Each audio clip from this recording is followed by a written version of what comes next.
Hi. അപ്പോൾ ഇന്നത്തെ മറ്റൊരു വീഡിയോയിലേക്ക് എല്ലാവർക്കും സ്വാഗതം. അപ്പോൾ എൻ്റെ കയ്യിൽ ഇന്ന് കുറച്ച് ഉണങ്ങിയ മുളക് ഇരിപ്പുണ്ട്. ഉണങ്ങിയെന്ന് വെച്ചാൽ നല്ല വറ്റൽ മുളകായിട്ടുണ്ട്. നോക്കിയേ, ഇത് പക്ഷേ കടയിൽ നിന്ന് വാങ്ങിച്ചതല്ല, നമ്മുടെ വീട്ടിൽ നല്ല ചുക്ക് കണക്ക് ഉണങ്ങിയിട്ടുണ്ട്. കണ്ടോ, നല്ല മണവുമുണ്ട്. ഇതെന്ന് പറഞ്ഞാൽ കടയിൽ നിന്ന് വാങ്ങിച്ചതല്ല, നമ്മുടെ വീട്ടിലെ പഴുത്ത മുളകുണ്ടല്ലേ, പഴുത്ത മുളക് എല്ലാം കൂടി വെയിലത്തൊരു 3-4 ദിവസം വെയിലത്ത് ഉണക്കി റെഡിയാക്കിയ വറ്റൽമുളകാണ്. അപ്പം ഇതെങ്ങനെ ഞാൻ ഇതുപോലെ നമ്മുടെ കടയിൽ വാങ്ങിച്ച അതേപോലത്തെ അതേ നിറത്തിൽ തന്നെ കിട്ടിയില്ലേ. അപ്പം ഇതെങ്ങനെയാ ഉണ്ടാക്കിയതെന്ന് നോക്കാം, ഈ നിറത്തിൽ എങ്ങനെ ഉണക്കിയെടുത്തതെന്ന് നോക്കാം. ഇത് നമ്മൾ 2-3 ദിവസത്തെ ഒരു കഷ്ടപ്പാടാണ്. നമ്മൾ ആദ്യം വീട്ടിലെല്ലാം മുളകെല്ലാം പറിച്ച് ഉണക്കിയെടുത്ത്, അപ്പം നമ്മുടെ ഈ കടയിൽ കിട്ടുന്ന അതേ നിറത്തിൽ അതേ മണത്തിൽ അതേ രുചിയിൽ കിട്ടും. അതെങ്ങനെയാണെന്ന് ഒന്ന് നോക്കാം. ഹായ്. ഇപ്പം നമുക്ക് കുറേ പച്ചമുളക് കുറേ പല സൈസ് വെറൈറ്റി നിൽപ്പുണ്ട്. അപ്പോൾ അത് കുറേ പഴുത്ത് നിൽപ്പുണ്ട്. അപ്പോൾ പഴുത്ത് നിൽക്കുന്ന മുളക് നമുക്കത് പറിച്ചെടുത്ത് ഉണക്കാം. ഉണക്കി നമ്മൾ വറ്റൽ മുളക് പോലെ ആവും. അതെങ്ങനെയാണെന്ന് കാണിച്ചു തരാം. ആദ്യം നമുക്ക് മുളക് വിളവെടുക്കാം. അതുകൊണ്ട് ഇതൊക്കെ ചെറിയൊരു കാന്താരി ടൈപ്പാണ്. അതെല്ലാം നല്ല പഴുത്ത് നിൽക്കുക.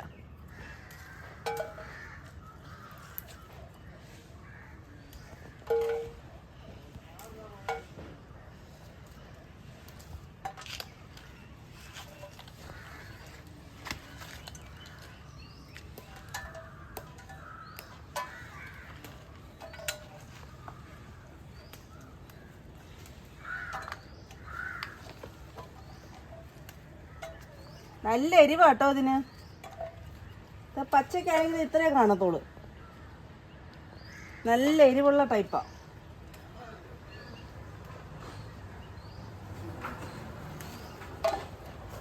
കുറച്ചധികം നിപ്പുണ്ട് ഇടയ്ക്കോട്ടൊക്കെ. അതെല്ലാം പറിച്ചെടുക്കണം. താഴെ എല്ലാം നിപ്പുണ്ട്.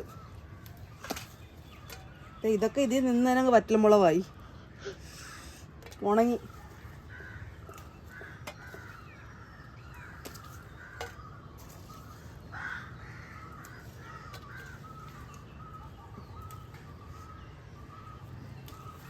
മതിയല്ലേ, മതിരി അപ്പുറത്തോട്ട് പോകുമ്പോൾ എടുത്താൽ മതി. നമ്മുടെ വലിയ സിറമുളക് ഉണ്ടല്ലേ, പച്ചമുളക്, അത് നല്ല പഴുത്ത് വലുതായിട്ട് നിൽപ്പുണ്ട്. അപ്പോൾ അതും കൂടി നമുക്ക് വിളവെടുക്കാം. അത് കുറച്ചുണ്ട്.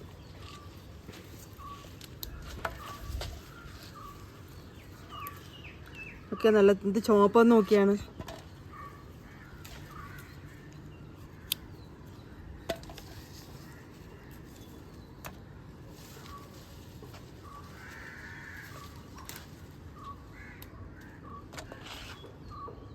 രണ്ട് മണിത്തക്കാളി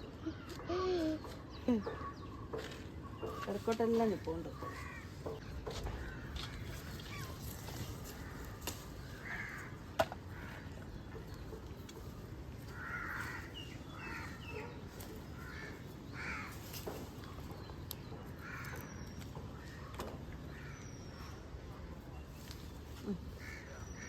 ഇത്രയും പച്ചമുളക് കിട്ടിയുണ്ട്, നല്ല പഴുത്ത മുളകാ.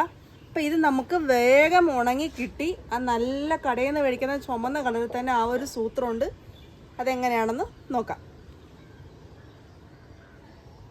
മുളകെല്ലാം വിളവെടുത്ത് കഴിഞ്ഞിട്ട് ആദ്യത്തെ ജോലി എന്ന് പറയുമ്പോൾ ഒരു പാത്രത്തിൽ വെള്ളം നല്ല തിളയ്ക്കാൻ വെക്കണം. തിളച്ച് കഴിയുന്നുണ്ടെങ്കിൽ നമുക്ക് ഈ മുളക് അതിലോട്ടിട്ട്, ഈ പഴുത്ത മുളകല്ലേ അതെല്ലാം ആ വെള്ളത്തിലോട്ട് ഇട്ട് കഴിഞ്ഞിട്ട് ഈ സ്റ്റൗ അങ്ങ് ഓഫ് ചെയ്യണം. പിന്നീട് ആ വെള്ളത്തിൽ ഇടേണ്ട കാര്യമില്ല. പിന്നെ അത് മൊത്തത്തിൽ ഒന്ന് ആ വെള്ളം എല്ലായിടവും തട്ടുന്ന വിധത്തിലൊന്ന് കറക്കിയിട്ട് പിന്നെ നമുക്കൊരു അരിപ്പെടുത്ത് അന്നേരം തന്നെ അങ്ങ് അരിച്ചെടുക്കണം. അപ്പോൾ ഇങ്ങനെ ചെയ്യുമ്പോൾ നമുക്ക് ഈ മുളകിന് നല്ല കളറ് കിട്ടും. നമ്മുടെ ഈ കടയിൽ നിന്ന് വാങ്ങിക്കുന്ന അതേ വറ്റൽമുളകിൻ്റെ കളറ് കിട്ടും ഉണങ്ങി കഴിയുമ്പം.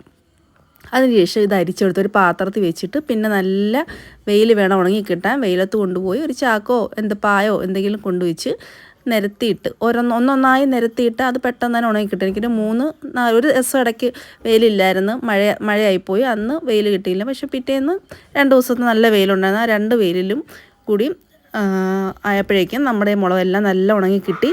ഇതിനകത്ത് കാന്താരിയുണ്ട്, ഉണ്ടമുളകുണ്ട്, പിന്നെ ഹൈബ്രിഡ് കാന്താരിയുണ്ട്, സിറ മുളകുണ്ട്, നമ്മുടെ വെറൈറ്റി പച്ചമുളക് എല്ലാം തന്നെ പഴുത്തതുണ്ട് ഇതിനകത്ത്. അപ്പോൾ എല്ലാം കൂടെ മിക്സ് ചെയ്തായിട്ട് ഉണക്കുന്നത്. അപ്പോൾ 2-3 ദിവസം വെയിലൊക്കെ കൊണ്ടാലും നമുക്ക് ഈ ഒരു പരുവത്തിൽ കിട്ടുമ്പോൾ നമുക്ക് ഭയങ്കര സന്തോഷമല്ലേ. അപ്പോൾ ഇത് പൊടിക്കാൻ വേണ്ടി ഒന്നുമില്ല. ഇപ്പോൾ നമ്മൾ മോരൊക്കെ ഇവിടെ എന്നും കാച്ചുന്നുണ്ട്. അപ്പോൾ കടുക് വറുക്കാൻ ഇനി കുറച്ച് ദിവസത്തേക്ക് ഇനി മുളക് അന്വേഷിച്ച് പോകണ്ട. അപ്പോൾ നമ്മൾ ശുദ്ധമായ വറ്റൽ മുളക് ഇതുപോലെ തന്നെ നമുക്ക് വീട്ടിലുണ്ടാക്കിയെടുക്കാം. പിന്നെ ഒരുപാടുണ്ടെങ്കിൽ നമുക്ക് അത് പൊടിച്ചെടുത്താലും സാധാരണ മുളകിനെക്കാട്ടി കൂടുതൽ എരിവും ആയിരിക്കും. അപ്പോൾ ഇന്ന് ഞാൻ ചെയ്ത വീഡിയോ എല്ലാവർക്കും ഇഷ്ടപ്പെട്ടെന്ന് കരുതുന്നു. കുറച്ച് പേർക്കെങ്കിലും ഉപകാരപ്പെടുമായിരിക്കും. അപ്പോൾ വീട്ടിൽ പഴുത്ത മുളകൊക്കെ ഉള്ളവരൊക്കെ ഉണ്ടെങ്കിൽ ഇതുപോലെ ചെയ്താൽ നമുക്ക് കെമിക്കലൊന്നും അടിക്കാത്ത ശുദ്ധമായ മുളക് പൊടിയോ ഒക്കെ ആക്കാം ഇത് കേട്ടോ.